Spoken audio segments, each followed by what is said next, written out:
How to delete YouTube search history. Go to home page and select this icon.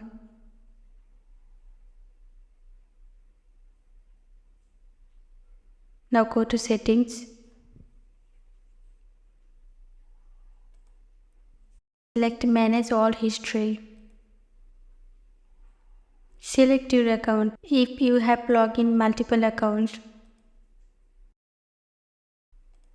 Now see delete. Click here. Here you see 3 options. Delete your today's history, delete custom rank, and delete all-time history. I want to delete all my history, so I select delete all time.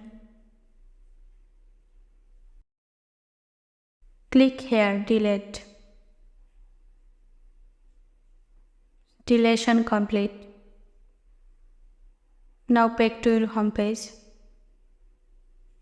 Go to search. Now see, my search history is empty and all search history is deleted.